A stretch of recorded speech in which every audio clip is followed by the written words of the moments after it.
Hey there, welcome back to Reddit XO, the best channel for Reddit cheating stories. Be sure to subscribe, and hit the bell notification for more stories like these. STBXW of 23 years just tried to kill herself last night. The hits just keep on coming. I've been sitting in this for hours now. Didn't know where to post this, so this sub seemed appropriate. So, if you want a bit of backstory, check my post history for the details. I'm not keen on how linking to other subs here works, but my previous two entries are viewable in my profile. The quick version is this: I discovered my wife of 23 years, 45F, was having an affair with a 27 years old co-worker. We have two sons, 22 and 17. I concocted a plan to completely upend her life centered around fooling her into thinking I was having an affair myself. I kept the rows going for over 4.5 months while compiling evidence of her infidelity, as well as securing divorce papers and planning my exit strategy, slowly moving my personal belongings from our home to a new apartment, getting a new phone and number, separating my half of our shared income from our joint account, etc.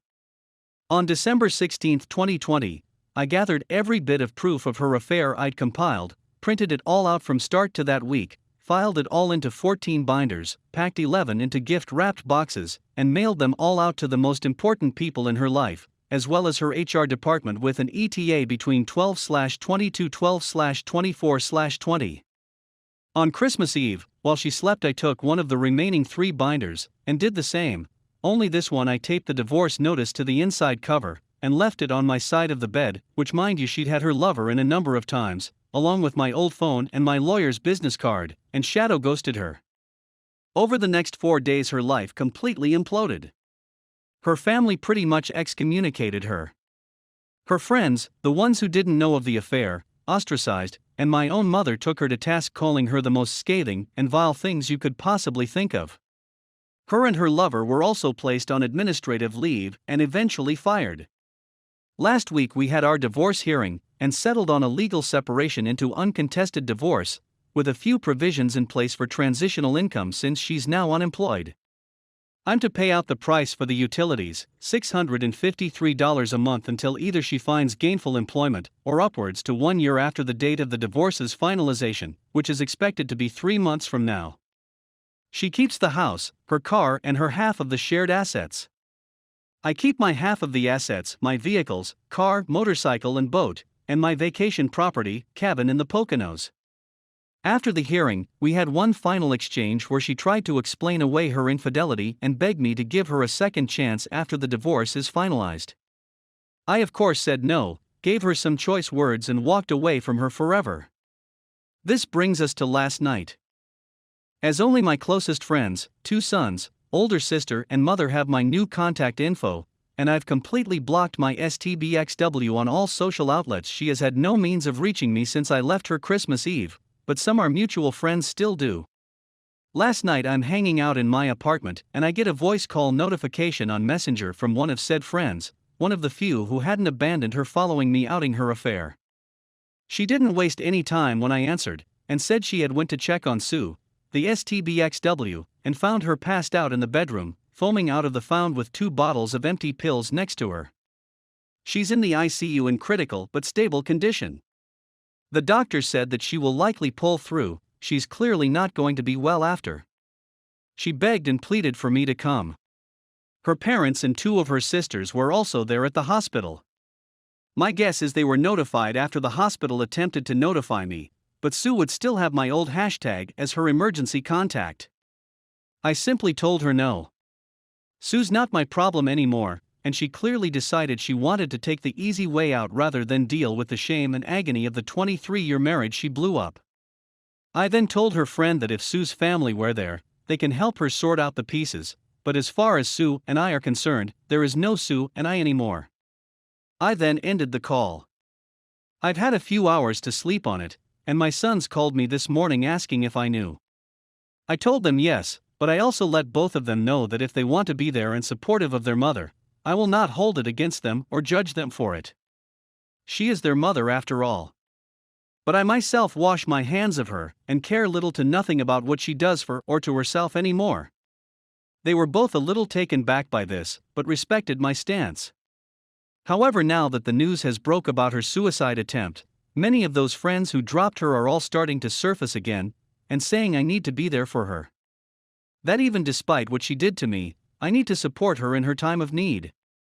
I've also been informed that her AP tried to visit her this morning, but wasn't allowed because he's not family. I'm getting dogpiled on to go see her, but I feel nothing for this woman anymore. I haven't for a very long time. I checked out during the process of getting my payback for her betrayal, and I stand by the fact that I don't care at all for what she's done. In fact, it makes me hate her even more. She's the one who was unfaithful. She's the one who, though a near-year-long fling with a guy 5 years older than her oldest son, was worth destroying 23 years. And now that she has to face the consequences of her choices, she chooses the most selfish way of deal with. Even now, seeing as she's in all likelihood going to survive, she's cultivated immediate sympathy from everyone who took her to task, and I'm being made out to look like the jaded ex-husband unwilling to sympathize for her by most her family, not her dad. He's reached out to me over the last few hours and said he respects my decision to stay away. It's like I never even truly knew this woman. 23 years and it comes to this. Yes, I know the way I broke things off with her may have put her in a poor mental state. But now a whole new can of worms has been opened up because either she had a complete mental breakdown and decided to self-delete herself, or she made an extremely risky and calculated move to cull favor back from people who just weeks prior condemned her for betraying me. She cheated on me, and now she's the victim? Sorry if this comes off as rantish, but I'm here trying to wrap my brain around this. I want to be perfectly clear, I am not going to visit SUE. She waived her right to me caring about her well-being the day she let POS, my personal nickname for her lover, put his inside her. This might come off as heartless because despite the cool, calm, collected way I've been throughout my ordeal, my feelings are still very much raw, but I don't give a about this woman. Haven't for a very long time. I'm aware I'm going to be vilified by a number of folk here. I don't much give a think of me however you want. If you were in my shoes you'd see her actions vastly different. Some of you folks are going to go look up my post history and see the story of what I did to her.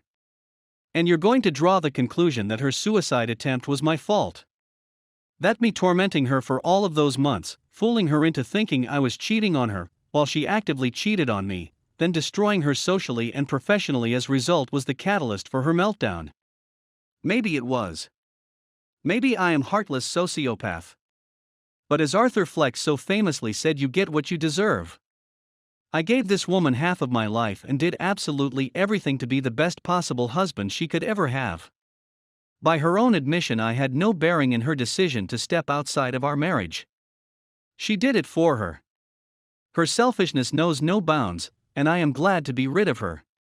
If it makes me the bad guy because I will not go see her and never plan on interacting with her ever again, so be it. I hold true to my damn convictions. She made the choice to betray me. She made the choice to put her needs above the needs of our marriage. So now it's my turn to choose to me over everything else. She can rot in the darkest pit of hell for all I care. Let everyone else help her fix her. My obligation to ever care about her well-being ended the day we signed the separation agreement. I just needed to get this off of my chest. If you're going to cast judgment on me for feeling how I feel, save it. Like I said above, after 23 years and 2 children, I never really knew this woman after all. I have no sympathy for her, and I never will. Update. I've been informed by Sue's dad that she's been moved from the ICU to the mental health wing. Doctors are still monitoring her mental state. She's conscious and cognitive again, but obviously lethargic. Her father told me she asked, "Did I come to see her?" and he said no, and she shut down after. He respectfully said any further news he'll share only if I inquire, because he understands the headspace I'm in. Also, I've scheduled counseling for 17. The first consultation is this coming Monday.